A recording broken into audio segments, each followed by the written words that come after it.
This is a little more creepy, disturbing than scary, but it's something that still gives me chills when I think about it, and I try not to think about it very often. Note: all names have been changed. From about 5th to 9th grade, my best friend Natalie and I were pretty much inseparable. We lived only a few streets away from each other in an idyllic little town in the Midwest. The kind of place that feels like a living time capsule of the 1950s, charming houses with beautifully kept gardens. Huge old maple and oak trees lining every street. Neighbors who actually stop to greet each other as they walk their dogs or mow their lawns. Summer block parties, kids playing in the street until dinner time. That sort of thing. Natalie and I used to walk to and from school together every day, and I often stayed over at her house for an hour or two after school while my parents were still at work. I loved hanging out at her place because her mom was the sweetest person ever. She'd serve us delicious snacks, we'd tell her all about the latest middle school drama, and she'd even let us watch a TV show or play a computer game before we started our homework. Natalie's dad worked a lot and wasn't around often, but whenever I did interact with him, something about him seemed off. On superficial level, he was perfectly nice and friendly, even funny. He had a great sense of humor and was always joking around with Natalie, me, and the rest of our friends on the few occasions that he was around. But even though I didn't sense a single bit of discomfort from any of my close friends, I couldn't help feeling uneasy in his presence. For one thing, he was a bit too touchy and feely. It was subtle, but I was always noticing it in little ways that made me slightly uncomfortable. Quick example. 1 weekend, he took me and Natalie and 2 of our friends to a cider mill. We picked apples, drank cider, and went on a hayride. When the ride was over, Natalie's dad was helping each of us off the side of the wagon, and I was the last in line. Something about the way he grabbed my friends by the waist and let his hands linger just a touch too long once they were on the ground started to weird me out. When it was my turn, I quickly jumped off the wagon before he could touch me. He looked bewildered, but didn't say anything. Fast forwards to Natalie's 12th birthday party. She had a sleepover with about 10 girls, and we arranged our sleeping bags on the floor of her living room since it was the biggest floor in the house. The living room wasn't really closed off by any doors, it had a big opening that connected it seamlessly with the foyer, front hallway of the house. I was sleeping near that hallway, which I wasn't pleased about. I preferred to sleep surrounded by people whenever I went to sleepovers. I've always been super afraid of the dark and liked having that protection, as silly as it sounds. In the middle of the night, I'm woken by a hand pressing on my arm. I didn't jolt awake or anything, but I opened my eyes and turned my head to survey my fellow partygoers. They were all dead asleep, some even lightly snoring. Suddenly I heard quite giggling behind me. Still lying down, and officially frightened, I quickly turned my body to face the foyer. The opening in the wall that connected the living room foyer was a big, sweeping arch.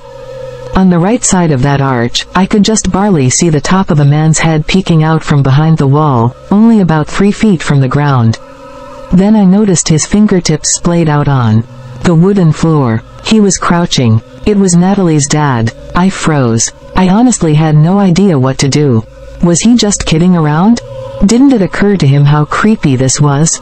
Do I say something or just awkwardly ignore it and try and fall back asleep? Being my timid, non-confrontational preteen self, I decided to go the latter route. I turned back on my other side, scooted in as close as I could to my friend sleeping next to me, and somehow managed to fall back asleep, despite being obviously and understandably petrified. I'm not sure how long it was before I was woken up again, this time by a firm tapping on my temple.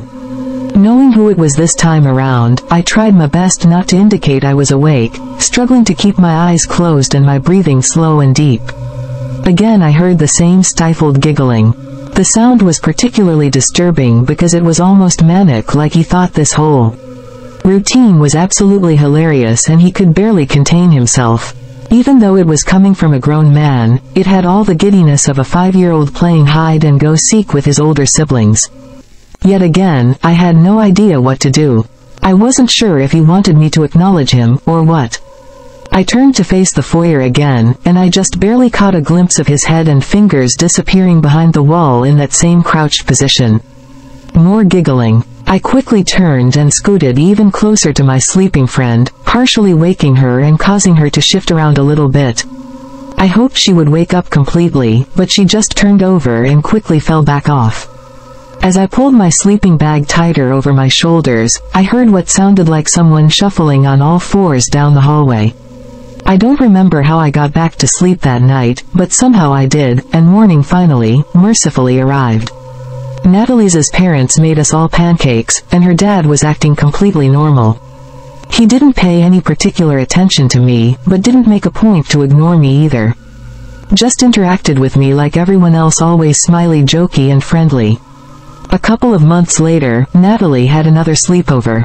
This time, I made sure to secure a sleeping spot in the exact center of everyone, far from the front hallway. But later that night, I abruptly woke up in the middle of a deep sleep for seemingly no reason. I had been sleeping on my back, and just suddenly opened my eyes and stared at the ceiling, wide awake. Almost instantly I was overcome with the most intense feeling of dread that I had ever experienced. I felt like I couldn't move, like some invisible blanket was holding my body down. Even though I knew I shouldn't, I slowly turned my head towards the front hallway. As my eyes adjusted to the darkness, I could see Natalie's mom and dad standing in the entryway, looking directly at me with the most angry, hateful expressions on their faces. They were positioned awkwardly far from each other, about 2 feet of space between them, with their arms stiff and straight at their sides. Even though they were a fair distance away from me, I'll never forget how disturbing their faces looked, contorted into pure rage that only seemed to grow in intensity the longer I allowed myself to look. Their eyes kept narrowing and they were showing all their teeth the way a threatened dog would, gritting them so tightly I thought their jaws would crack. After staring, frozen, for a good few seconds, I finally felt like I could move my arms and legs again.